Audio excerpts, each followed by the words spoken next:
Amina.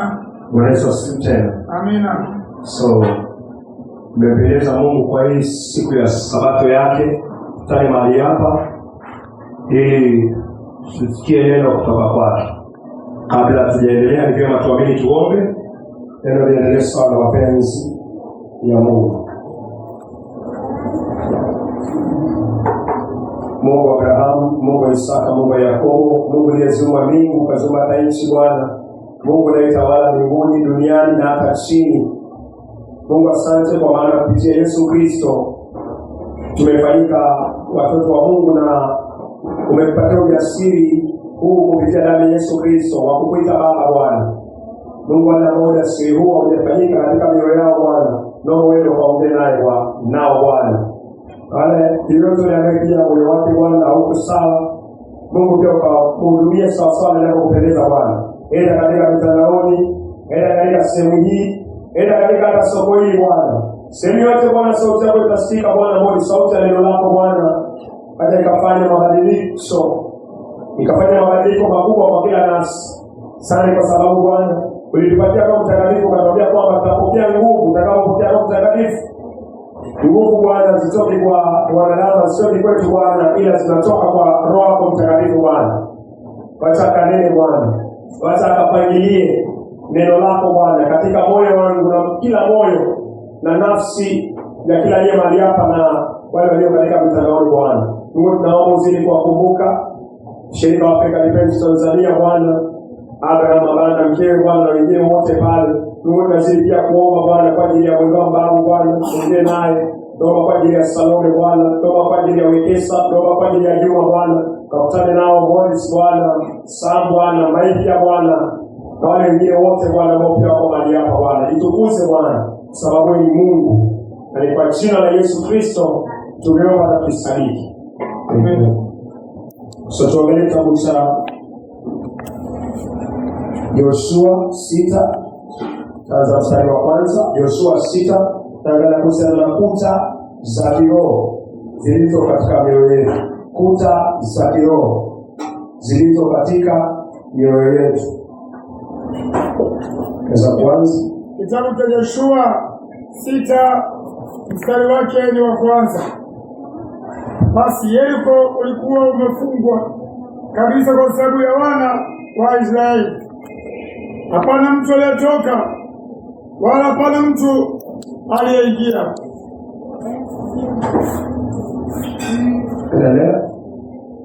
Bwana akamwambia Yoshua, tazama, nimeutia Yeriko katika mkono wako, na ufalme wake na mashujaa wake, nanyi utazunguka mji huu, watu wote wa vita mkiuzunguka mji mara moja. Fanya hivi siku 6. Mpaka hapo sawa. So Waisraeli wanaenda mji ambao Mungu amewaandalia. Waisraeli wanaenda Canaan. Tuwekeni tafadhali, lakini ili wafike Canaan lazima wapitie Yeriko. Safari yao ni wanaenda Canaan, wametoka Misri wanaenda Canaan. Lakini ili wafike Canaan, ili wavuke Yordani wafike Canaan, lazima wapitie Yeriko. So Yeriko imesimama mbele yao, inawazuia Waisraeli wasiingie Canaan. So Yeriko ilikuwa imetengenezwa kiasi ya kwamba wakifunga mlango hakuna nyundo yoyote, hakuna kifaa chochote kingeweza kuvunja kuta za Yeriko. Ilikuwa kuta kubwa sana. Historia inaeleza kwamba ilikuwa kuta kubwa kiasi ya kwamba waweza jenga nyumba katika ile ukuta. Ule ukuta kama ule ambao umekuwa speaker pale. So ukuta wa Yeriko ilikuwa hiyo nafasi ambayo speaker inatoshea. Unaweza kujenga nyumba hapo. Haukuwa ukuta mdogo. Ulikuwa ukuta mkubwa sana kiasi kwamba huo upana wake wa juu unaweza kutengeza nyumba hapo na ukaishi. Na ilikuwa haikutengezwa na mawe madhaifu, mawe makubwa sana. Ndio maana walipofunga mlango kwa ajili ya Waisraeli, Waisraeli wakawa hawezi kupita, hawezi kufanya chochote. Na wanataka waende Canaan. Lakini Yeriko imesimama mbele zao. kuta za Yeriko zimesimama mbele zao, zinawazuia. Endelea tafadhali. Yeriko 6 mstari wake ni 3. Joshua. Asante. Yoshua 6 mstari wake ni 4.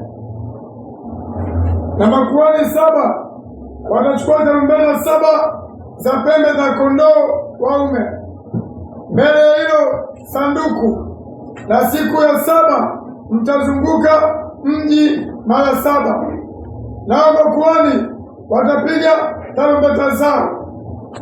Kisha itakuwa watakapopiga hizo pembe za kondoo waume kwa nguvu, nanyi mtakaposikia sauti ya tarumbeta, watu wote watapiga kelele kwa sauti kuu, na ukuta wa mji utaanguka chini pale pale, na hao watu watapanda, kila mtu akiendelea mbele kukabili. Rejelea tena mstari wa 4. Rejelea tena Yoshua wa 4. 6 mstari wake ni 4. Na makuhani 7 watachukua tarumbeta. Na makuhani 7 watachukua tarumbeta 7 za pembe za kondoo waume. Makuhani 7 watachukua tarumbeta. Endelea. Mbele ya hilo sanduku, na siku ya 7. Na siku ya 7 mtauzunguka mji mara 7. Mungu anawaambia watazunguka ule mji. Siku ya 7 watazunguka mara 7. Wanaambiwa wazunguke mara ya kwanza, mara ya pili, mara ya 3, mara ya 4, mara ya 5, alafu ile mara ya 7 wauzunguke huo mji wa Yeriko, huo ukuta wake mkubwa mara 7, wazunguke mara 7. Nao makuhani watapiga tarumbeta zao. Nao makuhani wanakuwa watafanya nini? Hawaambii kwamba watachukua silaha. Wanaambiwa wapige tarumbeta. Tarumbeta ni aina ya kifaa ambacho kinatumika aidha kumwabudu Mungu ama pia kurais alam. Kama vita vinaanza ama umeona maadui, wao wanapiga tarumbeta. Lakini hapo wanaambiwa tarumbeta hii ni ya kupiga, ya kumsifu Mungu, wanaendelea kupiga tarumbeta. Kisha itakuwa watakapopiga hizo tarumbeta, kondoo waume kwa nguvu, nanyi mtakaposikia sauti ya tarumbeta, rudi nyuma hapo kwa tarumbeta. Na makuhani 7 watachukua tarumbeta 7 za pembe za kondoo waume mbele ya hilo sanduku, na siku ya 7 mtauzunguka mji mara 7.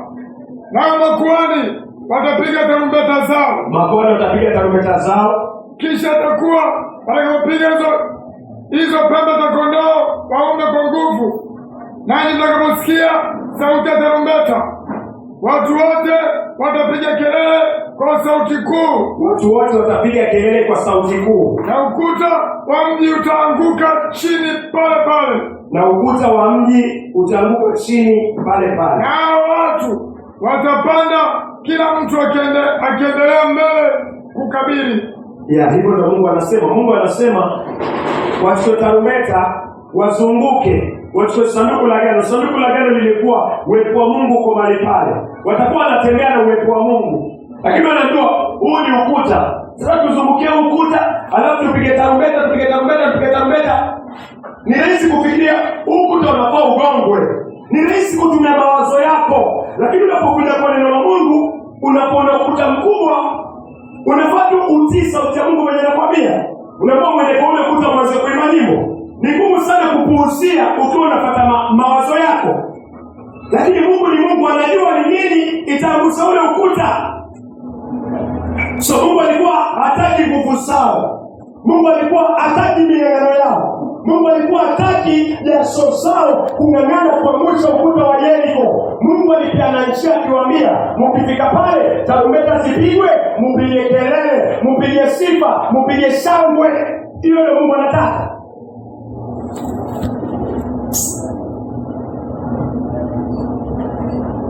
6. Unaweza kusoma mstari wa 10.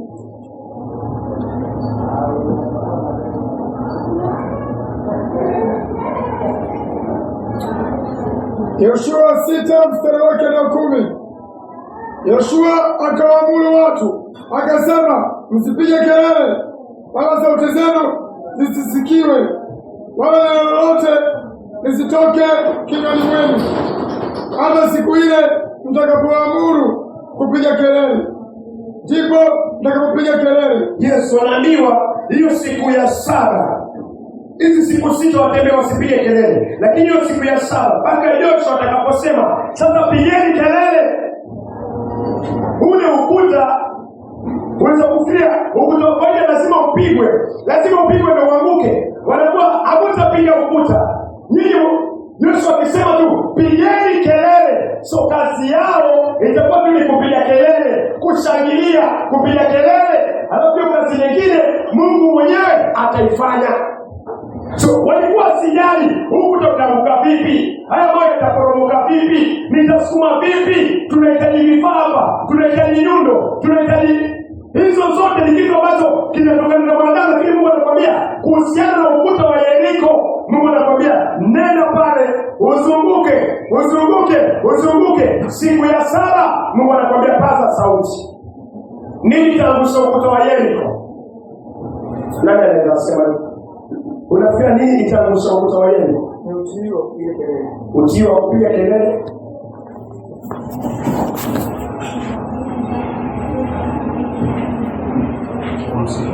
Kumsifu Mungu. Sawa. Utii wa kupiga kelele ndio pia kumsifu Mungu. So kile ambacho kitaangusha kuta za Yeriko ni sifa. Kumsifu Mungu. Hiyo tu peke yake. Sifa kwa Mungu. Sifa kwa kimombo ni praise. Praise ndio zitaangusha ule ukuta wa Yeriko. Praise. Hiyo ndio Mungu anataka. Waweza soma mstari wa 15. Yoshua 6 mstari wake wa 15.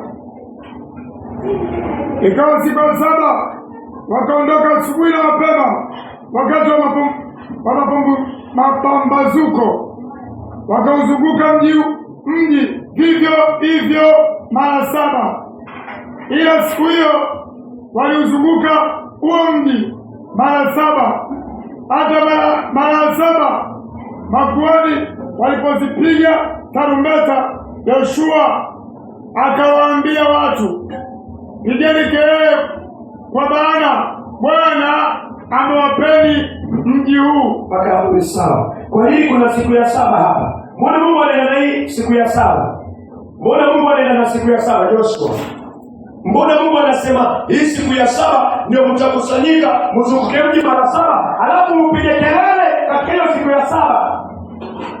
Kwa nini Mungu anasema hii siku ya 7? Inamaanisha kuna kitu ambacho ukiconnect moyo wako, si katika tu siku, lakini kuna kitu ukiconnect moyo wako na neno la Bwana na siku ya leo, kuna uwezekano mkubwa ukipokea imani kutaweko kwa moyo wako ambao ni kuta Yeriko ibomoke. Haijalishi hata ujumbe kama utasikia miaka 10 baadaye, lakini ujumbe unaohubiriwa siku ya 7. Ujumbe unaohubiriwa siku ya 7. Mungu anakuambia connect imani kwamba hii siku ya 7 ambao kuta Yeriko inaenda kuporomoka, hiyo siku ya 7 ni siku yako. Ukuta wa kiroho wa Yeriko uliokuwa moyo wako na moyo wangu na moyo wengine unaenda kuporomoka. Hiyo ndio imani. Kwa nini siku ya 7? Kwa sababu hiyo ni siku ya 7. Na leo Mungu anataka kuangusha kuta za Yeriko zilizo katika moyo wako. Kwa nini siku ya 7? Angalia Mwanzo tafadhali. Mwanzo 2. Naweza mstari wa kwanza.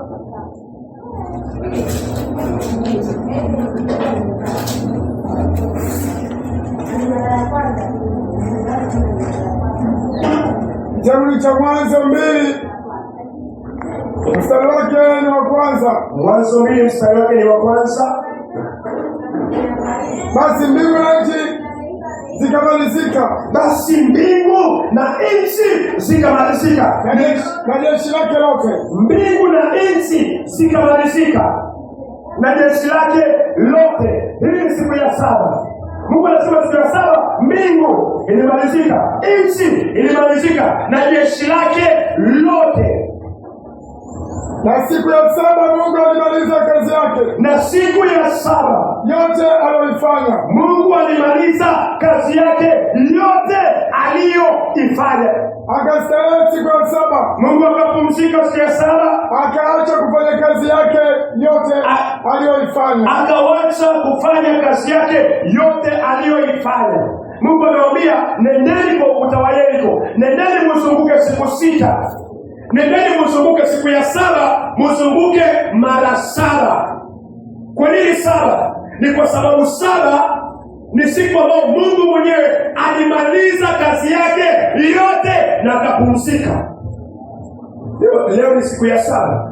Iwe siku ya 7 si kwa kalenda, iwe siku ya 7 kulingana na maandiko ya Mungu, kwamba kwa moyo wako kuna kuta za Yeriko zimekuwa zikisimama, zimekuwa zikikuzuia usiingie mji ambao ni Kanaani ya kiroho ambao ni mbinguni, na uchukue imani kwamba hizi kuta zilianguka siku ya 7. Na hiyo kuta ambayo iko kwa moyo wako, kuta ya dhambi, kuta ya maovu, ianguke pia. Mungu aliangushe kwa hii siku ya leo. Neno la Mungu ni imani. Ufunuo, imani na ufunuo. Kile unachofunuliwa ndio unafaa kuamini na kinafanyika. Siku ya 7 Mungu alipumzika. Mstari wa 3, Mwanzo 2 mstari wa 3. Mwanzo 2 mstari wa 3. Mungu akaibariki siku ya 7. Mungu akaibariki, akaitakasa, kwa sababu katika siku hiyo Mungu akastarehe. Mungu alibariki siku ya 7. So siku ya 7 imebarikiwa. Sisemi tu niseme hizi siku zingine zimelaniwa. Mungu anaongea kuhusiana siku ya 7. Anaambia nendeni mkazunguke. Maana siku ya 7 Mungu alipumzika, Mungu akamaliza kazi yake yote. Mungu alimaliza kazi yake yote kuangusha kuta za Yeriko. Mungu alimaliza kazi yake yote kuumba mbingu, nchi na jeshi lililo ndani ya mbingu. Alimaliza. So wakizunguka hawajui nini inaendelea, lakini Mungu anajua ni nini alichokifanya siku ya 7. Alibariki.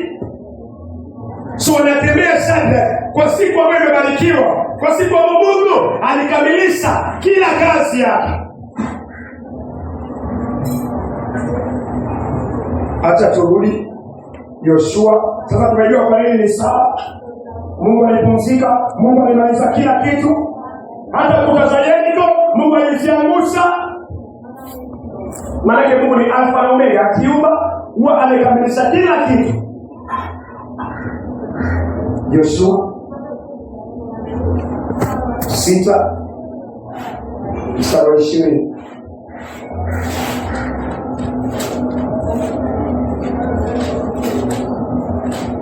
Yoshua unakuwa makini. Hiki ni kitabu ambao umeitwa kulingana na hili jina. Yoshua 6 mstari wa 20. Yoshua 6 mstari wake ni wa 20. Basi watu wakapiga kelele na makuhani wakazipiga tarumbeta. Basi watu wakapiga kelele, watu wakapiga kelele na makuhani wakapiga tarumbeta. Hata ikawa hapo watu waliposikia sauti ya tarumbeta, na zile kelele, hao watu wakapiga kelele kwa sauti kuu sana. Watu wakapiga kelele, praise, kusifu kwa sauti kubwa sana. Na ule ukuta wa mji ukaanguka nchi kabisa. Ule ukuta wa mji ukaanguka nchi, hata watu karudia tena samani. Na waliposikia sauti ya tarumbeta, waliposikia sauti ya tarumbeta, wakapiga kelele kwa sauti kuu. Watu wakapiga kelele kwa sauti kuu. Tuwe makini, watu wakapiga kelele kwa sauti kuu sana sana, na ule ukuta wa mji ukaanguka inchi. Na ule ukuta wa mji ukaanguka inchi, ukaanguka straight, ukaanguka flat kabisa. Hata watu wakapanda juu, ukaanguka chini kabisa, kiasi kwamba watu wakaweza kupanda juu ya huo ukuta. Wakaingia katika mji, kila mtu akaendelea kukabili mbele, kila mtu akaendelea, wakautwaa huo mji. Unaweza kuona walipozunguka siku saba katika mara 7, ule ikapigwa tarumbeta, wakaanza kusifu kwa sauti zao zote mbele za Mungu. Ule ukuta chini, ukaanguka chini flat, baada wakaupanda juu. Kupanda juu inamaanisha ni kitu kimeanguka, sasa unakikanyagia juu. Nini iliangusha ukuta? Sifa ziliangusha ukuta. Nini itaangusha ukuta wako wa dhambi katika moyo wako? Mungu anakuambia the same. Ni ile iliangusha Yeriko. Mungu anataka uconnect moyo wako, upokee ufunuo, uweke imani kwa ufunuo, ukuta ulio katika moyo wako wa dhambi, giza, maovu, uporomoke chini. Kitu ambacho kiliangusha Yeriko, kwa makini, ni sifa. Sifa ni praise. Acha tuangalie kitabu cha Yuda. Genesis.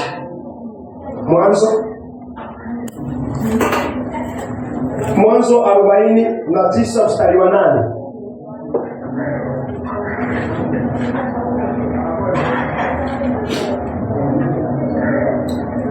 Kitabu cha Mwanzo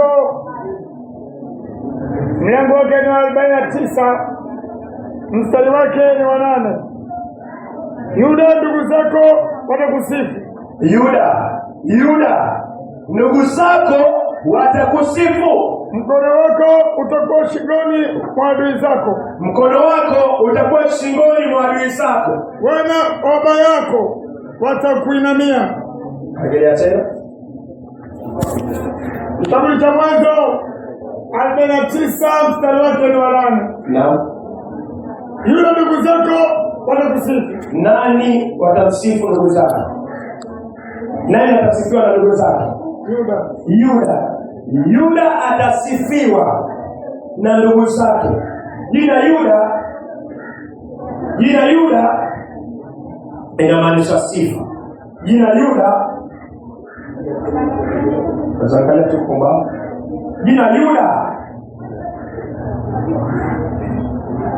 Jina Yuda inamaanisha sifa, inamaanisha praise. Hilo jina Yuda. Jina Yuda inamaanisha sifa. Jina Yuda inamaanisha praise. Nini iliangusha kuta za Yeriko? Sifa ni praise. Mungu anasema Yakobo akibariki watoto wake 12, akiwabariki alifika kwa Yuda mtoto wa 4, akasema Yuda, ndugu zako wote watakusifu. Usisahau ndugu za Yuda si wale tu 11. Ndugu za Yuda ni mpaka watu wa mataifa. Kwa makini tafadhali, watu wa mataifa ambao watapokea wokovu wataitwa watoto wa Abrahamu kulingana na Wagalatia 3 mstari wa 27, 28, 29. Mungu anasema kuhusiana wote walio wa Kristo ni watoto wa Abrahamu. Sawa. Wote ambao wanaokoka kupitia Kristo wanafanyika watoto wa Abrahamu. So hilo liko linasema Yuda. Yakobo anasema Yuda, ndugu zako watakusifu. Ndugu zake ni wale 11. Ndugu zake pia ni wale ambao watu wa mataifa ambao wataokolewa, watafanya watoto wa Abrahamu. Hao pia watamsifu. So Yuda atasifiwa na makabila 11 na pia atasifiwa na makabila yote ya ulimwengu ambao atamwamini Kristo wataitwa watoto wa Abrahamu. So yule atapata sifa kubwa sana. Hivyo ndio Yakobo anasema. Mwanzo 49 mstari wa 8. Yuda ndugu zako watakusifu. Yuda ndugu zako watakusifu. Mkono wako utakuwa shingoni mwa adui zako. Mkono wako utakuwa shingoni mwa adui zako. Wana wa baba yako watakuinamia. Wana wa baba yako watakuinamia. So hiyo ndio sifa Mungu anaitoa kwa Yuda. Kumbuka kuna kuta tumeziona zikiangushwa, kuta za Yeriko zikiangushwa na sifa. Kuna mtoto ambaye Mungu anaweka kwa viuno vya Abrahamu. Anatoka, anazaliwa na anazaa Isaka, anazaa Yakobo. Yakobo anatoa mtoto kwa viuno vyake, Mungu amemweka anaitwa Yuda. Yuda inamaanisha sifa. Na sifa hizi ambazo ziliangusha ukuta wa Yeriko ndio sifa hizo Mungu anataka siangushe ukuta katika moyo wako. Nani alitoka kwa kabila la Yuda? Mwanzo, Ufunuo. Acha tutoke Mwanzo.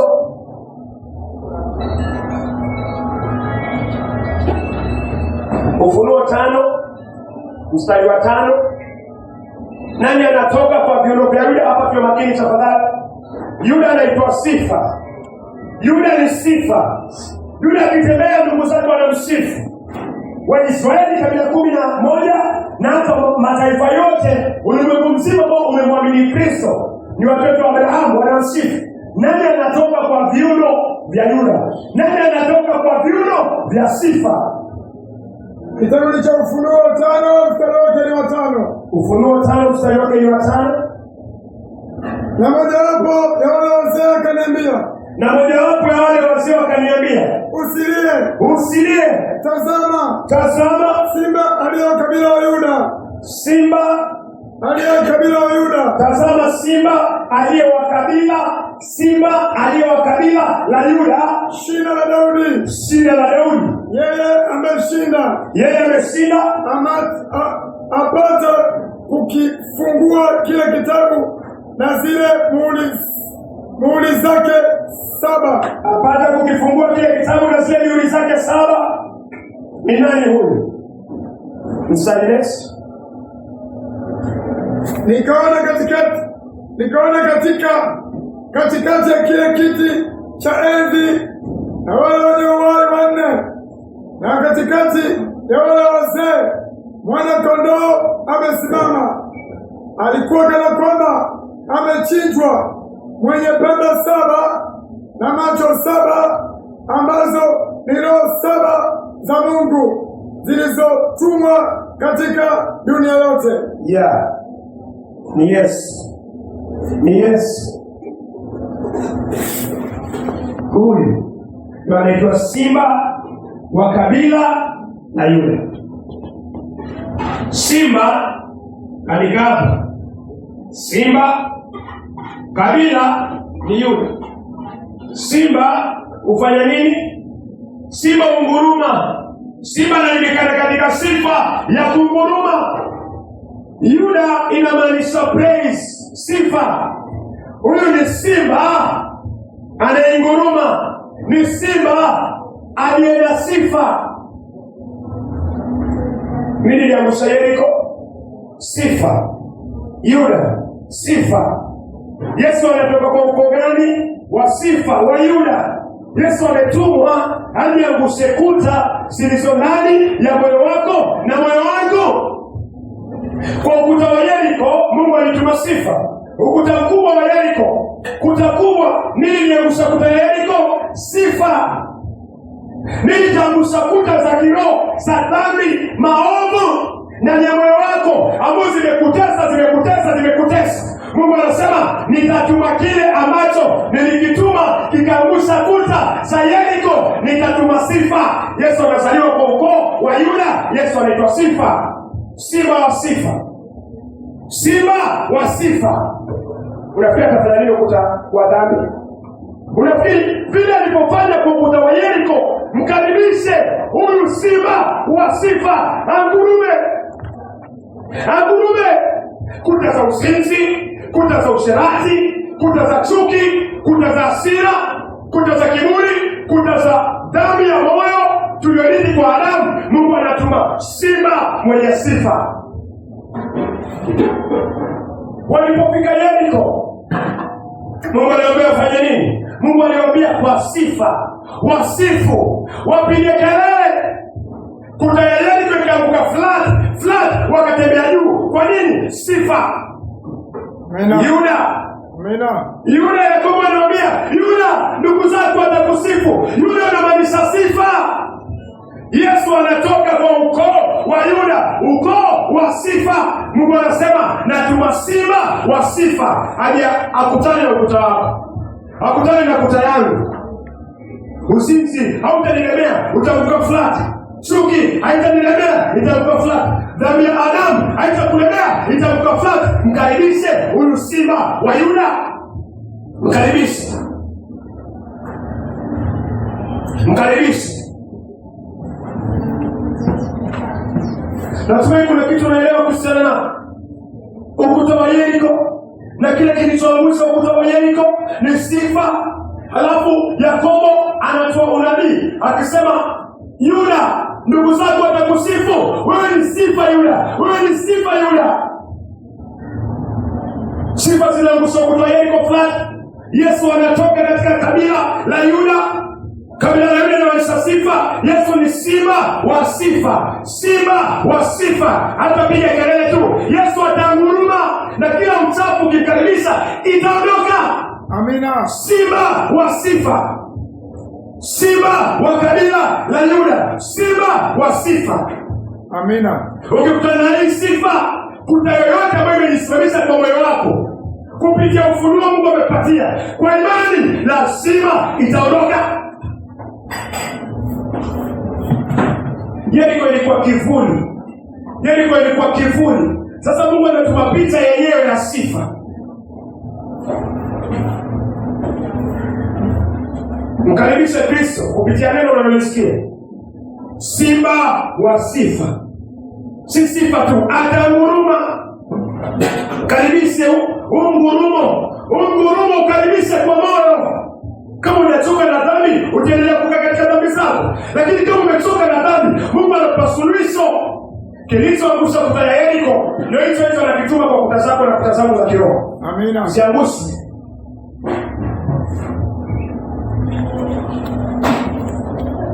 Bwana Yesu asifiwe. Amina. Sasa tuangalie kitabu cha uko na kuta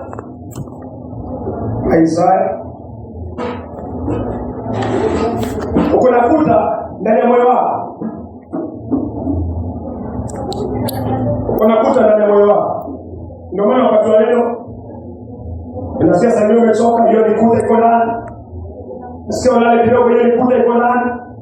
Kuna mwanamke anatamani hiyo ni kuta iko ndani. Mwanaume anatamani hiyo ni kuta iko ndani. Kutukana ni kuta iko ndani. Kuna ukuta ndani yako unapokubaliana na neno. Kuna ukuta kwa sababu tabia zako ni mbaya. Isaya 59. Tabia zako ni mbaya. Mwenye wako umekuwa msafu, Mungu anakuja kwenye dhambi kwa sababu ya dhambi ya Adamu. Hiyo ni kuta. Na anakwambia nataka kuvunja hiyo kuta. Ametuma sifa. Ametuma simba wa sifa. Simba anayenguruma. Na anayetoa sifa katika mingurumo. Hakutana na kuta yako ya nini? Yeriko. Katika siku ya saba, katika siku ya leo 51, Isaya 59:1 and 2. Kitabu cha Isaya 59 mstari wake ni wa kwanza. Tazama mkono wa Bwana haukupunguka. Tazama mkono wa Bwana haukupunguka, hata usiweze kuokoa, hata usiweze kuokoa. Wala sikio lake si zito, wala sikio la Mungu si zito, hata lisiweze kusikia, hata asiweze kukusikia. Mstari wa pili nasema, lakini maovu yenu, Mungu anasema lakini maovu yenu yamewafarikisha ninyi na Mungu, yamewatenga ninyi na Mungu, na Mungu wenu, na dhambi zenu zimeuficha uso wake msiuone, na dhambi zenu zimeficha hata hamtaki kusikia. Dhambi zenu zimeficha uso wa Mungu. Kwa ndio Mungu anazungumzia Mungu anasema kati yako na yeye kuna ukuta. Asiweze kukusikia. Asiweze kukusikia. Huku tutaendelea mpaka lini? Anasema dhambi na maovu zimekuwa mpaka zimetengeza ukuta. Tangu usaliwe, umezaliwa ndani ya dhambi. Kila mwaka unaoishi, miaka unaishi, dhambi inajenga ukuta. Inaendelea mpaka ukuta umekuwa mkubwa zaidi ya Yeriko. Mungu anasema anajaribu kukusia kila kusikia kwa sababu ya dhambi zako, maovu yako. Huu ndio ukuta Mungu anataka uone. Huu ndio ukuta uko ndani ya moyo wako sahihi. Na Mungu anapatia suluhisho hii siku ya 7. Mungu anakuambia wacha nizunguke katika kuta zako. Wacha nizunguke, nikaribishe kupitia neno lake. Nizunguke katika hiyo kuta, nizunguke. Wewe utapiga kelele, simba atapiga kelele. Amina. Wewe utapiga chochote utasikia. Ukubaliane na kelele ya simba wa kabila la Yuda. Yeye ndo atanguruma. Ndio unaposikia sauti yake. Yeye ndo anapiga tarumbeta akikwambia tubu. Ugeuke kwa mshabara. Lazima ule ukuta wako ni mkubwa zaidi ya Yeriko. Ukuta wako unatisha. Kuta za wenye dhambi zinatisha zaidi ya Yeriko. Ndio maana Mungu anatupa sifa kubwa sana. Sifa kuu sana. Simba wa sifa, Yesu Kristo. Zaburi ya 51 mstari wa 5. Ukuta wako na wangu ni mkubwa kiasi ya kwamba tulipoingia tu katika mimba, hata walipokosa tu walifanyika mwenye dhambi, kuta ikaanza. Kuta yako ilianza katika mwanzo. Hata walipoasi wanadamu wote wakaingia kwa dhambi. Ina maana hapo ndio kuta za dhambi zilianza. Sasa tuko kizazi cha miaka mingi sana. Kuta imekuwa kubwa sana katika moyo wako na moyo wangu. Zaburi ya 51 mstari wa 5. Kitabu cha Zaburi ya 51 mstari wake ni wa 5. Tazama, mimi niliumbwa katika hali ya uovu. Mama yangu alinichukua mimba hatiani. Hivyo ndio Mungu anasema mimi ndio tumeumbwa katika hali ya uovu. Hata walipokula ile tunda la kisa mema na mabaya, ukuta wa Yeriko ukaanza kutoa dhambi. Yeriko ya kiroho ikaanza kwa moyo. Miaka mingapi tangu Adamu aanguke kwa bustani? Miaka mingapi tangu Adamu aanguke kutoka kwa dhambi? Miaka mingapi hiyo miaka ni mimi yote ilianguka. Na hapo ndio ukuta wa dhambi ulianza. Kuna ukuta mkubwa sana wa dhambi ndani ya moyo wako. Na hii siku ya 7 Mungu anapofunuo. Mungu sitaki ile ukuta iendelee. Sina nguvu. Mungu anasema nitakutumia sifa. Nitakutumia simba wa sifa. Na usikize. Umwamini. Kuta zote zianguke flat. Zote zianguke flat. Uwe huru kabisa. Uwe na nguvu ya kushinda dhambi, ya kuikanyagia dhambi chini na ibilisi. Amina. Simba wa sifa. Acha tusogee. Marko 7:21.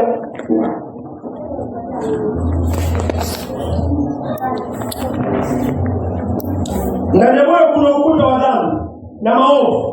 Inafanya Mungu asisikie. Hiyo ukuta ni nini? Inatoka kwa hiyo ukuta. Marko 7 mstari wake wa 21. Kwa maana ndani ya mioyo ya watu, ndani ya mioyo ya watu utoka mawazo mabaya. Mawazo mabaya, unafikiria mawazo mabaya, mawazo machafu. Kuta ya Yeriko iko ndani. Yeriko ilikuwa kitu chafu, wale wasichukue chochote, wasichukue jiwe, wasichukue mchanga, wasichukue chochote kwa Yeriko. Yeriko ni kitu kichafu. Mungu anasema ndani ya moyo wako, na ndani ya moyo wako tangu Adamu aanguke, ukuta wa Yeriko umekuwa ukienuka.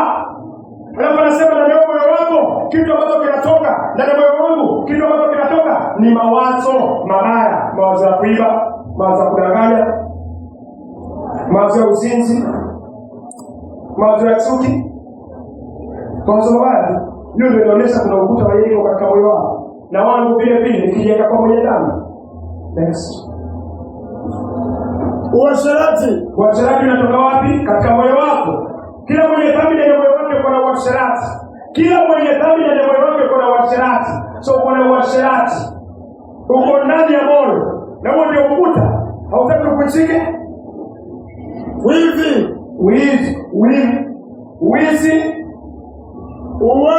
uwaji, uzinzi, tamaa mbaya, ukorofi, hila, ufisadi, kijicho, matukano, kiburi, upumbavu. Haya yote ndio maovu yanatoka ndani ya moyo, nayo mtia mtu najisi. Haya yote hayakutokeshi uzinzi, chuki, usherati, hasira, faraka, fitina, usta. Haya yote hayakutokeshi. Haya ndio inaonyesha kwamba katika moyo kuna ukuta mkubwa. Mungu anasema na ukuta wa Yeriko hapo, ukuta wa kiroho. Sitakusikia, maana ukuta unatoa uchafu. Nini iliporomosha kuta ya Yeriko? Waliambiwa makuhani wapige tarumbeta, alafu watu wapaze sauti zao. Sifa. Karibisha usima. Mkaribisha usima shada kwa moyo wako. Asifu, apige kelele. Huyu simba apige kelele. Kuta zote ambazo ziko kwa moyo wako, ambazo ni za Yeriko, kuta za dhambi na maovu, zitaanguka kwa kelele za huyu simba anaitwa Yesu Kristo. Simba anaitwa Yesu Kristo. Watu wanasumbuka na dhambi kwa sababu gani? Hawajapa nafasi huyu simba apige kelele, apige sifa katika mioyo yao, kuta zianguke. Mpe nafasi siku ya 7 hii.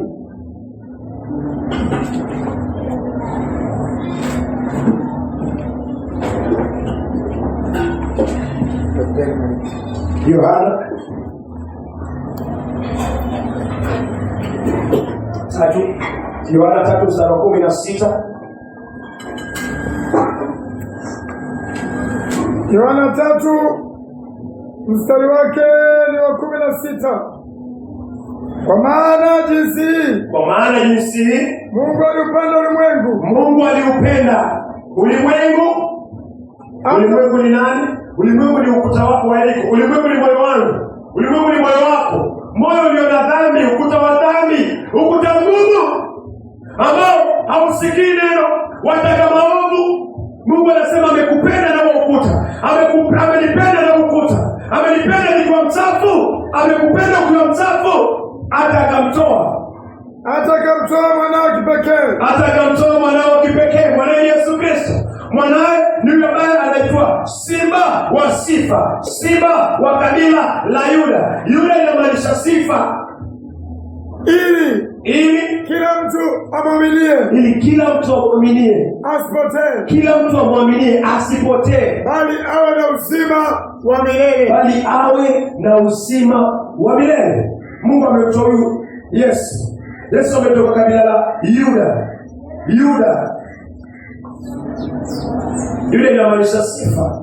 Mungu anatuma sifa kwa ukuta wako wa Yeriko. Mungu anatuma sifa kwa ukuta wangu wa Yeriko. Bwana Yesu asifiwe. Amina. Leo kitu kimoja. Yesu anatoka kwa ukoo wa Yuda, sio? Yule inamaanisha sifa. Sawa. Yesu anatoka ukoo wa sifa. Asante, sifa, sawa. Yuda ni sifa. Yesu anatoka ukoo wa sifa. Sawa.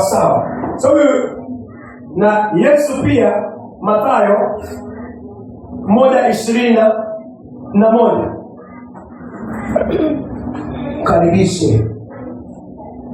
Mkaribishe. Hizi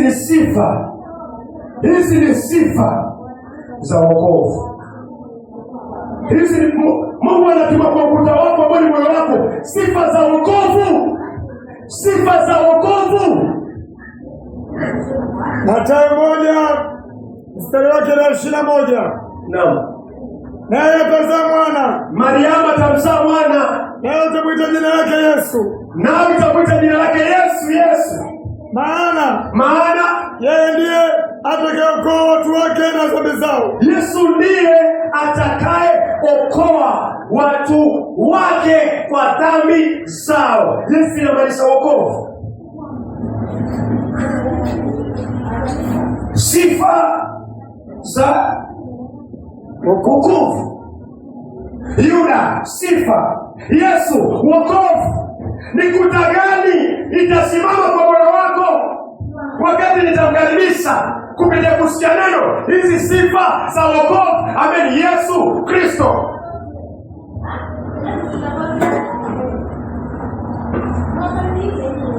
Unapozidi kuelewa neno la Mungu, utaona wale watu wanateketea, hata wana kasoro kubwa. Ni sifa ziliangusha kuta ya Yeriko. Yakobo anatabiri, anasema Yuda, utaitwa sifa, utasifiwa. Ndani moyo wako kuna kuta za Adamu kubwa za Yeriko, za dhambi, za maovu. Ndio maana kila saa unafanya mambo machafu, mambo mabaya, au heshimu wazazi, unatukana, unaiba shule.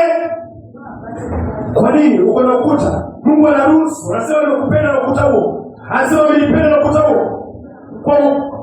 Kwa sifa zilizoangusha Yeriko, anamtoa mwanae, anamwambia Yesu, pitia hapa, kwa sababu katika moyo wangu na wako kuna kuta ya Yeriko. Na Mungu anasema Yesu, pitia kwa Yuda. Yule anamaanisha sifa. Mariamu anapokea mimba kupitia uwezo na nguvu za Roho Mtakatifu. Mtoto ambaye Mariamu anamzaa ametoka kwa kabila ya Yuda. Sifa. Mtoto anaitwa Yesu. Yesu inamaanisha wokovu. Sifa za wokovu. Mungu amezituma kwa kuta za kiroho za Yeriko katika moyo wako na wangu. Kuta gani itasimama? Kuta gani itasimama mbele ya huyu simba? Mbele ya sifa za wokovu? Hakuna. Kiasi ya kwamba niko na mtu mtumwa wa dhambi na mshangaa.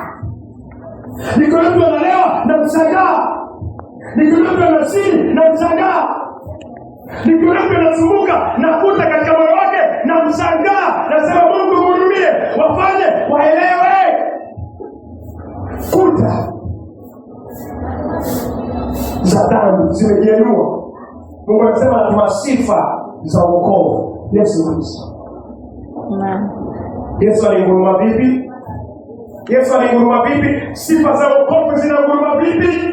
Sifa za wokovu, hakuna ukuta wowote utasimama mbele ya sifa za wokovu. Si kwa sababu mimi naweza shinda dhambi, lakini ule uwezo ulio ndani ya Yesu Kristo, ukuta wa Yeriko ya kiroho haiwezi kusimama.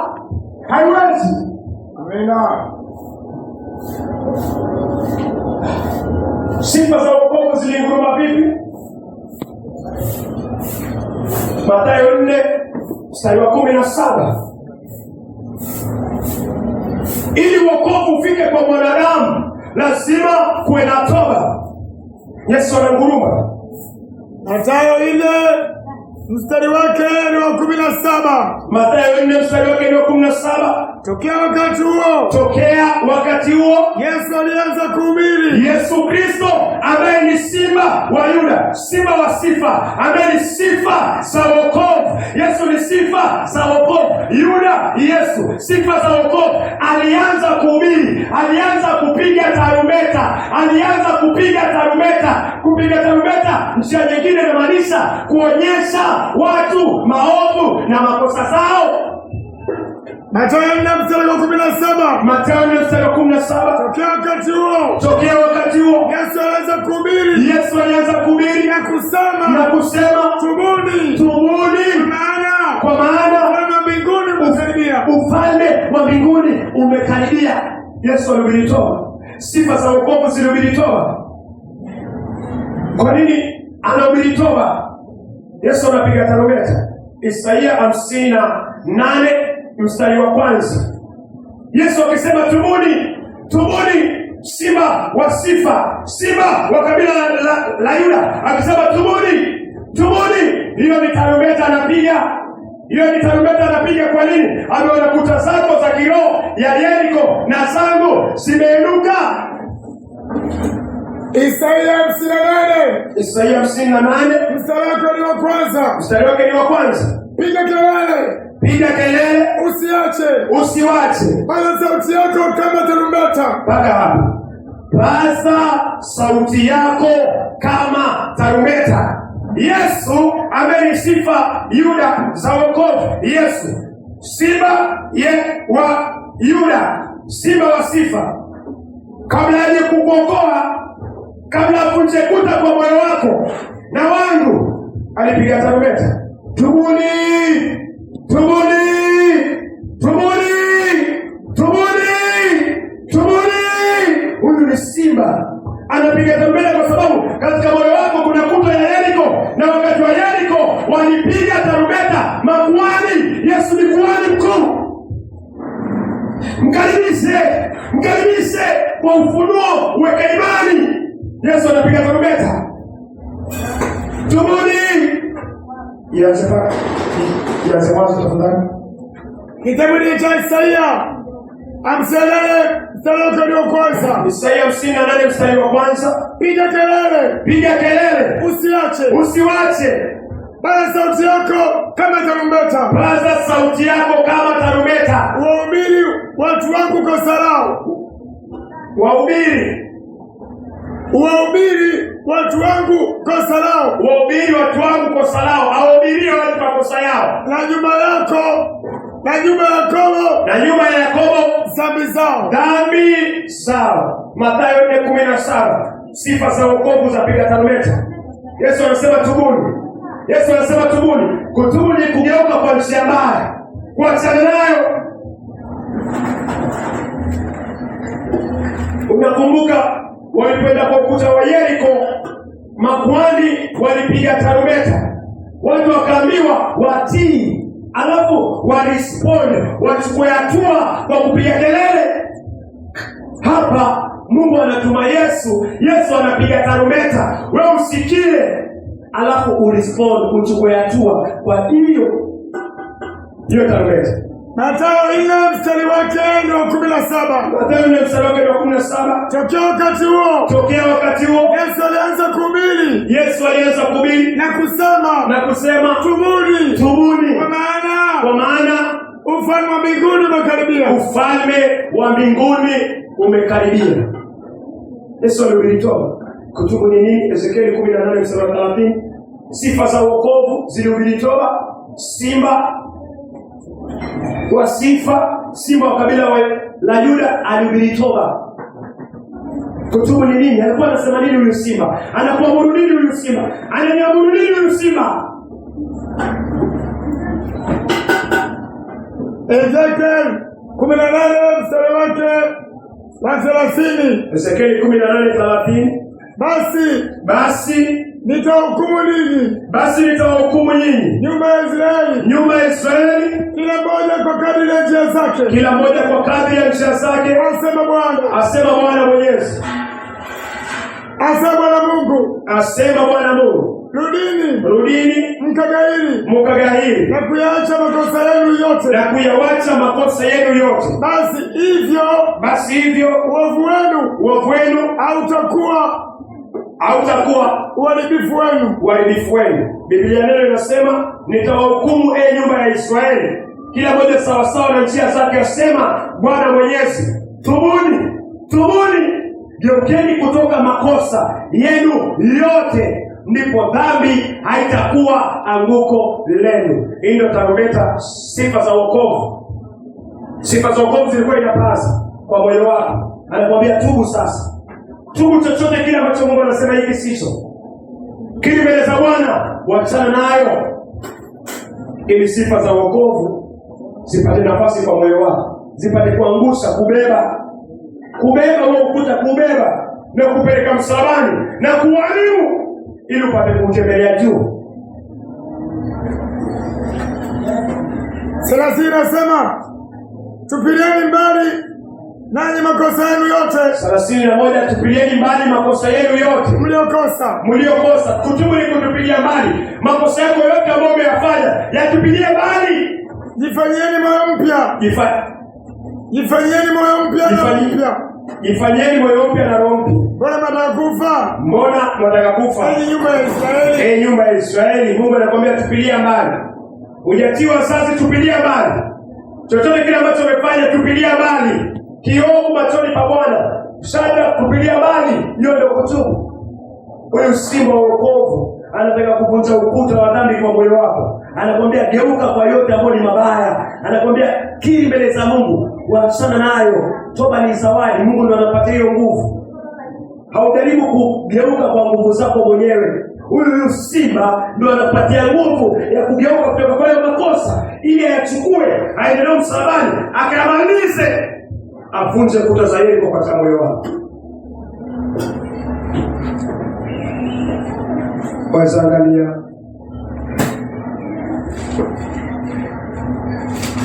Yohana, samani kabla Yohana, Matendo ya Mitume, Matendo ya Mitume 3:26. Kwa maana hapo unasema simba wa sifa za wokovu. Yuda Yesu, sifa za wokovu. Anakuamuru tubu, ugeuke kwa njia mbaya, uiache njia mbaya, uiache matendo machafu. Matendo ya Mitume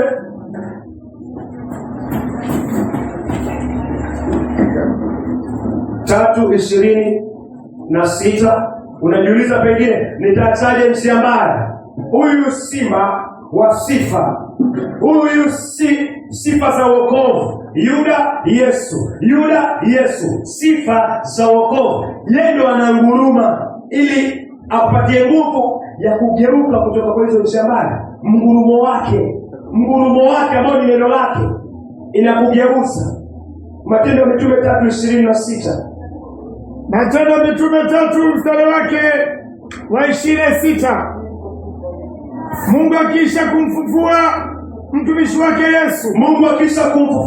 wake Yesu. Alimtuma kwenu nyinyi. Mungu alimtuma Yesu kwako. Kuta ya Yeriko. Uko na kuta hapa lakini uoni. Yesu alimtuma kwenu nyinyi kwanza. Mungu alimtuma Yesu kwetu kwanza. Ili kuwabarikia, kwa kuepusha, ili kuwabariki kila mmoja wenu na maovu yake. Kwa kuwaepusha kila mmoja wenu na maovu yake. Mungu anasema alipomfufua Yesu, kwa Matendo ya Mitume 3:26. Alipomfufua Yesu, Mungu alimtuma Yesu kwako. Alimtuma Yesu kwangu ili kunibariki. Baraka gani? Ya kukugeuza kutoka kwa njia zako mbaya. Uko tayari kuziachilia? Kama uko tayari kuziachilia, Yesu akupokonye dhambi. Mungu amemtuma Yesu ubarikiwe, akulazimishi baraka. Wataka kuendelea kutotii wazazi? Kama umefika mwisho, Mungu nisaidie. Huyu simba wa sifa za wokovu, Yesu Yuda, angurume ndani ya moyo wangu. Yuda Yesu, angurume ili iondolewe. Itafanyika, lakini kama unaipenda, atakuachia hapo, utabaki nayo kila siku, kila mchana. Kila usiku utabaki nayo, kila mchana utabaki nayo. Mungu amemtuma Yesu, sifa hizi za wokovu. Simba huyu wa Yuda ndio ametumwa kwako na kwangu. Kufanya nini? Kutugeuza kutoka kwa njia zetu mbaya, kutupatia toba. So mwache angurume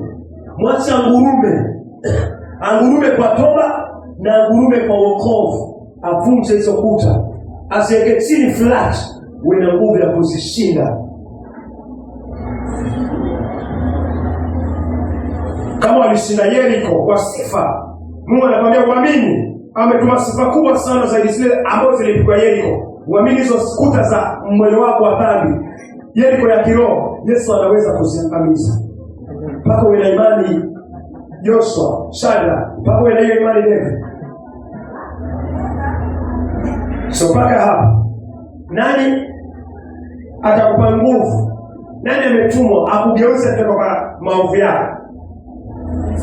Yesu Kristo. Sifa za wokovu. Yuda Yesu, Yesu atashindwa kukugeuza kwa njia zako mbaya. Yesu atashindwa kunguruma, kupiga sifa mpaka kuta zako zote za kiroho na zangu zote za Yeriko zianguke flat za dhambi. Atashindwa. Mkaribishe kwa kila ambacho anakunenea, umtii. So anakuamuru geuke na anapatia nguvu. Yohana 1:29, Yesu anabeba hizo kuta. Yesu anazibeba. Sifa za wokovu, Yuda na Yesu ametoka kwa Yuda. Yesu anabeba. Hizi ndio sifa za Yesu. Anabeba dhambi zao. Anabeba dhambi zangu za moyo. Anajipika. Anasema kuta za Yeriko za moyo wako na moyo wangu, kuta za dhambi za moyo wangu nimeziondoa na nimezibeba, kwa sababu yeye ni sifa za wokovu. Yohana 1:29. Yohana 1:29. Siku ya pili yake Bwana Yesu anakuja kwake. Siku ya pili yake Yohana anamuona Yesu anakuja kwake. Akasema, Yohana anasema, tazama mwana kondoo wa Mungu, mwana kondoo wa Mungu aichukuaye dhambi ya ulimwengu. Aichukuaye. Yesu anaichukua dhambi ya ulimwengu. Hivyo ndio Mungu anakuambia. Mungu anakuambia amini. Hizi ndio sifa za wokovu. Simba wa sifa. Amechukua dhambi zako. Akichukua, utabaki na kuta za Yeriko za kiroho katika moyo wako, hautabaki. Kumbuka Yeriko iliangushwa na sifa. Mungu amekutumia sifa, si sifa tu, lakini sifa za wokovu. Na sifa za wokovu zimechukua dhambi yako, zimechukua dhambi yangu, amejitwika. Si dhambi tu, dhambi ile umetendwa haya, maovu yale umetenda. Isaia 53:6. Maovu ni yale umetenda, maovu ni yale mimi nimetenda. Maandiko anasema Mungu alichukua kuta zako za Yeriko, akachukua zako, akachukua zangu, akaikadiria Yesu Kristo. Kuta ni maovu, kuta ni dhambi. Yohana anakuambia mtazame Yesu Kristo amechukua dhambi yako ya ulimwengu. Mungu anasema maovu yako yote ameyaweka juu ya Yesu Kristo. Kuta yako ya Yeriko imetolewa, kuta yako ya dhambi, Yeriko ya kiroho imeng'olewa na yangu. Mungu ataweka kwa Yesu Kristo ili kusibaki kuta tena. Isaia 53:6. Isaia 53:6. Sisi sote kama kondoo tumepotea. Mungu anasema sisi sote kama kondoo tumepotea. Kila mmoja wetu amegeukia njia yake mwenyewe. Kila mmoja wetu amegeukia njia yake mwenyewe. Na Bwana ameweka juu yake. Na Bwana ameweka juu ya Yesu Kristo maovu yetu sisi sote. Maovu yetu sisi sote. Mungu anasema maovu yale umetenda, yale tukaona ambayo yanatoka kwa moyo, mawazo mabaya, usherati, uwizi, mafarakano, kiburi, ulevi, kijicho, zote ambazo ziko kwa Galatia 5:19. Mungu anasema ameziondoa, akaziweka kwa huyu sifa za wokovu ambaye ni Yesu, akaziweka kwake. So ukuta wako wa Yeriko umeondolewa hapo, umekuwa kwa nani? Yesu Kristo ambaye ni nini? Sifa za wokovu. Sifa ni Yuda, Yesu ni wokovu. So sifa za wokovu ndio zienda kuharibiwa dhambi yako. Hiyo kuta iondolewe kabisa. Kama vile Yeriko ilibomolewa kwa sifa, ukuta wote ukaenda flat kwa sababu ya sifa. Weka imani kwa Yesu Kristo, sifa za wokovu, ili dhambi sikutese tena. Yohana 1:29. Naam. Siku ya pili yake Bwana Yesu anakuja kwake. Siku ya pili yake Bwana Yesu anakuja kwake. Akasema, tazama mwana kondoo wa Mungu. Tazama mwana kondoo wa Mungu. Aichukuaye dhambi ya ulimwengu. Aichukuaye dhambi ya ulimwengu. Yesu akabeba dhambi zako, zikawa kwake. Yesu akabeba maovu yangu na dhambi zangu, zikawa kwake. Akaenda msalabani. Msalabani Mungu alikuwa anazipiga. Mungu alikuwa anapiga kila dhambi. Warumi 8:3. Kila dhambi Mungu akaipiga.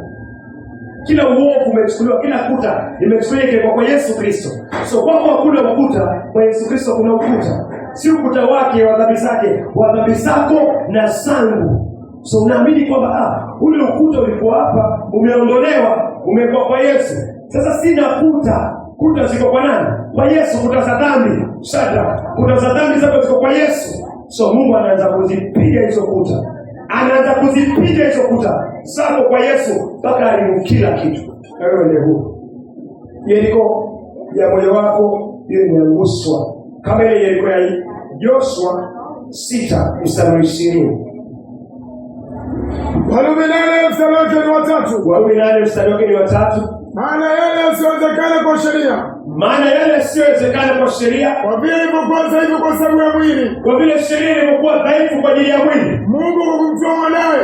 Mungu kwa kumtuma mwanae. Mwenyewe kwa mfano wa mwili ulio wa dhambi. Mwenyewe kwa mfano wa mwili ulio wa dhambi. Na kwa sababu ya dhambi. Na kwa sababu ya dhambi. Alihukumu dhambi katika mwili. Mungu anasema alihukumu dhambi katika mwili wa Yesu Kristo. Mungu alihukumu ukuta wako wa kiroho wa Yeriko ya kiroho. Mungu alihukumu ukuta wangu wa kiroho wa Yeriko, akaung'oa, akaweka kwa Yesu, alafu akaubomoa kwa Yesu Kristo. Ili usihukumiwe, ili kwa moyo wako usiwe na ukuta tena wa Yeriko, ili kusiwe na kitu ambacho kinakuzuia, ili usiwe na kitu ambacho kinakuzuia usiingie Kanaani. Kwa sababu Yeriko ilikuwa inazuia Waisraeli kuingia Kanaani. Sifa zikapigwa, Yeriko ikaanguka flat, wakapita juu. Mungu anasema kitu ambacho kinakuzuia uingie katika Kanaani ya kiroho ambayo ni paradiso, ni mji mtakatifu, ni dhambi. Na kwa hiyo dhambi ameenda kwa kabila la Yuda, akaenda kwa kiuno cha Yuda, akaeka Yesu wokovu. Yesu akazaliwa, wokovu ukazaliwa, sifa za wokovu. Yesu kutoka kwa kabila la Yuda akazaliwa. Yesu akazaliwa, akapiga tarumbeta, akikwambia tubu, tubu, tubu, tubu, geuka kwa njia mbaya, wachana na njia zako mbaya. Yesu akapiga tarumbeta. Mungu akachukua maovu yako na yangu, akaweka kwa Yesu Kristo. Akachukua dhambi yako, ukuta wako wa Yeriko, akaweka kwa Yesu Kristo. Yesu akazipeleka msalabani. Mungu akazipiga, Warumi 8:3. Mungu akazipiga, sawa? Mungu akapiga dhambi zako zote. Ukuta wako wote wa Yeriko ambao imekuwa kizuizi, inakuzuia usiingie katika uzima wa milele. Mungu akazipiga kwa Yesu, akaziondoa. Mungu akipiga kwa Yesu, Yesu anatoka damu. Hii damu inafanya nini? Ninaosha dhambi zako zote. Ninaosha dhambi zangu zote. Ufunuo 1 mstari wake ni 5. Mungu akipiga dhambi zako kwa Yesu. Mungu akipiga dhambi zangu kwa Yesu. Mungu akipiga maovu yako kwa Yesu. Sifa za wokovu zinatoa damu. Yesu anatoa damu. Damu inatoka. Na hiyo damu ndio ndani yake kuna nguvu ya kusafisha dhambi. Na hiyo ndio sifa. Kwa Yesu asifiwe. Hiyo ndio sifa. Ufunuo 1 mstari wa 5. Ufunuo 1 mstari wake ni 5. Tena zimepangwa kwa Yesu Kristo, shahidi aliye mwaminifu. Yesu ni shahidi aliye mwaminifu, mzaliwa wa kwanza wa waliokufa. Yesu ni mzaliwa wa kwanza wa wale waliokufa, na mkuu wa wafalme wa dunia. Yeye atupendaye, Yesu atupendaye na kutuosha dhambi zetu katika damu yake. Yesu akupendaye na kuziosha dhambi zako katika damu yake mwenyewe. Shadraka, Yesu anayekupenda. Benjamin, Yesu anayekupenda na kuziosha dhambi zako na zangu na zetu kwa damu yake mwenyewe. Inamaanisha nini? Inamaanisha kuta ambayo ilikuwa kwa moyo wako imetolewa, imekuwa kwa Yesu. Mungu ameipiga, Yesu amemwaga damu, imeondolewa. Kwa Yesu asifiwe. Amen. Kuta yote imeanguka chini, kuta yote ya dhambi kwa moyo wako kupitia Kristo Yesu. Ameni. Sifa za kuokoa, sifa za wokovu, sifa za kuokoa ziliondoa, zilibomoa completely ukuta wa Yeriko wa kiroho ndani ya moyo wako na wangu. Sifa za kuokoa. Yuda Yesu, sifa za kuokoa zikaibishi kwa kuamini ile kazi umekufanyia. Anasema amebomoa kuta zako za dhambi kwa damu yake mwenyewe. Hiyo ndio sifa. Hapo ndio unakuwa uwe huru. Uwe huru useme kile kilichovunja Yeriko ndio kimetumwa kwa moyo wangu na nimekipokea. Damu ya Yesu Kristo, sifa za wokovu, sifa za kukuokoa zimeondoa.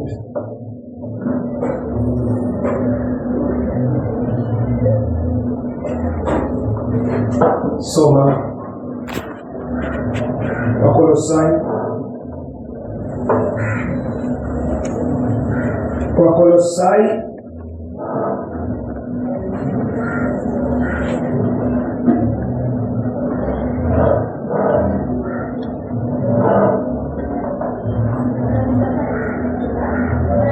mbili, Wakolosai mbili. Unaweza soma mstari wa 13 na 14. Wakolosai 2 mstari wa 13 na 14. Nanyi mlipokuwa mmekufa kwa sababu ya makosa yenu, nanyi mlipokuwa mmekufa kwa sababu ya makosa yenu na kutokutahiriwa kwa mwili wenu, na kutokutahiriwa kwa mwili wenu, aliwafanya hai pamoja naye. Alitufanya hai akisha kutusamehe makosa yetu. Mungu alitufanya hai pamoja na Yesu Kristo, akisha tusamehe makosa yetu, akisha kusamea makosa yako. Alikufufua pamoja na Yesu na akakusamea makosa yako. Mungu, kwa sababu Yesu ni sifa za wokovu, zimepiga sifa ukuta wako wa Yeriko wa kiroho na wangu wa kiroho wa dhambi ukaondolewa. Mstari wa 14 anasema, mstari wa 14, Wakolosai 2:14, akisha kuifuta ye hati iliyoandikwa ya kutushtaki kwa hukumu zake. Akisha kuifuta ile hati iliyoandikwa ya kutushtaki kwa hukumu zake, ilivyokuwa na uadui kwetu, akaiondoa isiwepo tena. Yesu akaiondoa, akaigongomea msalabani, akaondoa hayo mashtaka na akayagongelea msalabani ili isiwepo tena. Akaigongelea msalabani. Mstari wa 15, akisha kuzivua enzi na mamlaka, akisha kuzivua enzi na mamlaka, na kuzifanya kuwa mkongo kwa ujasiri, na kuzifanya kuwa mkongo kwa ujasiri, akavishangilia katika msalaba huo. Akavishangilia venye Waisraeli ukuta ulipoanguka Yeriko, waliukanyaga juu wakishangilia, wakiwafuata wale maadui wengine. Maandiko yanasema Yesu yuko hivyo, sifa za wokovu. Yuda, Yesu, sifa za wokovu. Baada ya kuchukua ukuta wako wa Yeriko, Mungu akaupiga kwa Yesu Kristo, damu ikamwagika, ikaoshwa. Mungu akasema dhambi zako zimefutwa, zile zimeandikwa kinyume na wewe mbinguni zimefutwa. Yesu akachukua mashtaka akayagongelea msalabani. Alafu inasema Yesu akaishangilia juu. Kushangilia ni sawa na kuikanyaga juu. Unaikanyaga juu, unashangilia. Hivyo ndio Yesu anafanya hivyo na mashtaka yako na dhambi zako na ukuta wako wa kiroho na wangu wa kiroho wa Yeriko. Na inafaa upokee imani ili ukanyage huo ukuta wa Yeriko uliovunjwa, uliobomolewa, uliokuwa chini, uwe chini yako. Kwa imani kukaribisha hizi sifa za wokovu kwa ile kazi aliyofanyia.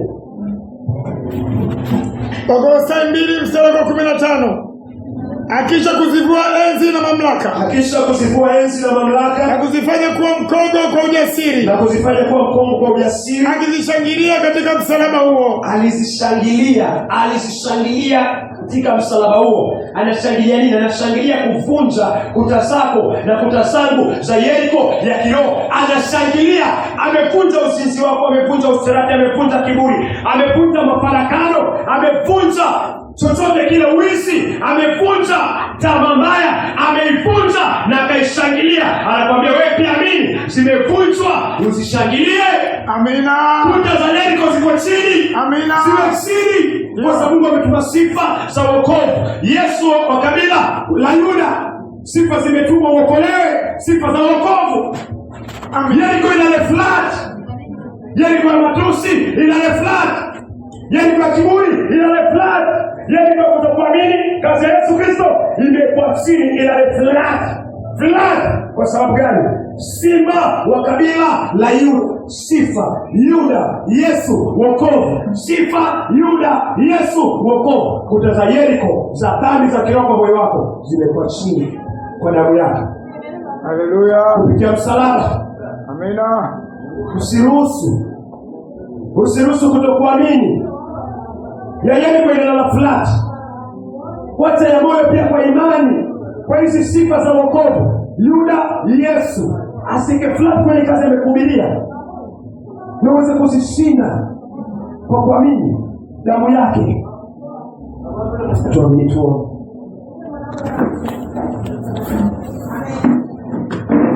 Tunakushukuru Mungu wa Abrahamu, Isaka na Yakobo. Sifa na utukufu ni zako Bwana. Asante kwa ufunuo huu umetupatia Bwana kupitia maandiko yako matakatifu ya Mungu.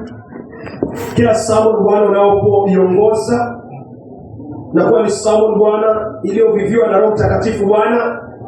Mungu asante kwa sababu katika Agano la Kale umetuonyesha ukuta wa Yeriko uliosimama mbele ya Waisraeli Bwana, wasiweze kuingia katika mji mtakatifu Bwana. Ukutuma silaha Bwana, ulituma sifa zikaenda Bwana, zikaeka ule ukuta chini, wakakanyagia wakapita juu Bwana.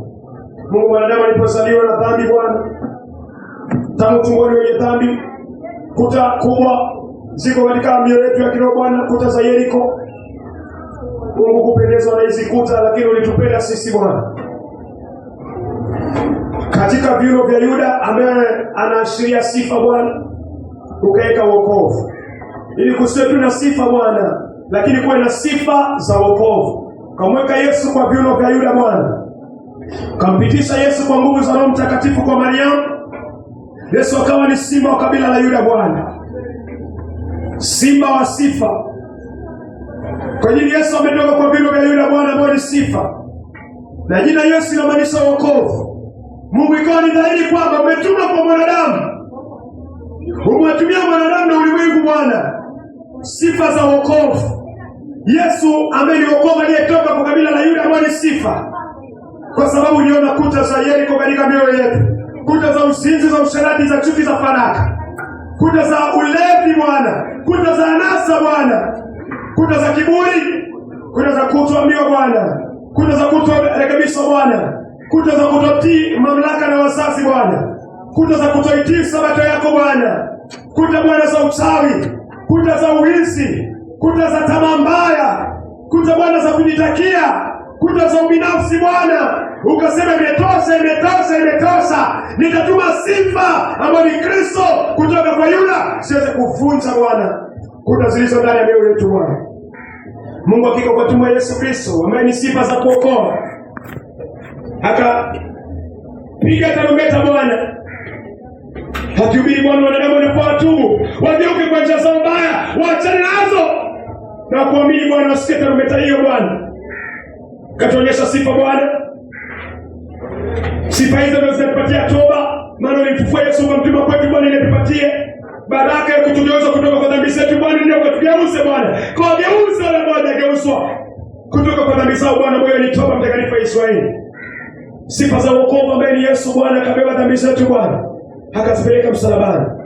Mungu kazihukumu na kupitia damu yake Bwana ukazifunza dhambi zetu, na kwa damu ya Yesu Kristo kuta hizo zikavunjwa na zikawekwa chini Bwana.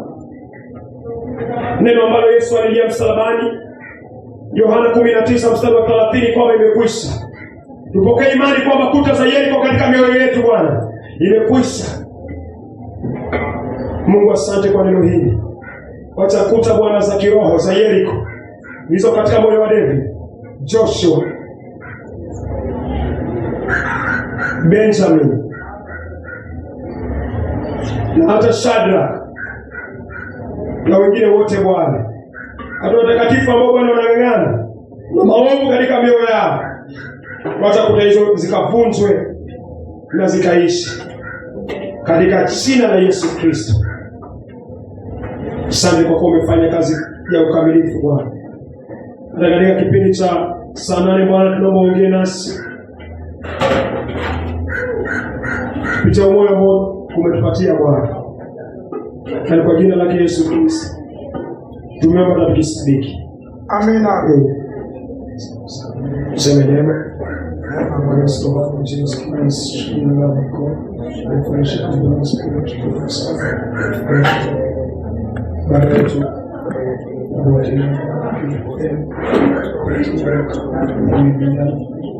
Citizens in heaven, give us this day our daily bread, forgive us our sins, sweet and the grace of salvation, lead us not into temptation, but deliver us from evil. There is the kingdom, the power, Amen.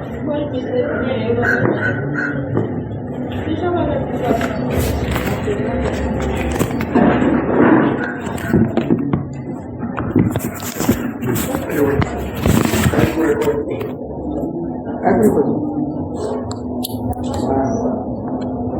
C'est bon. Note.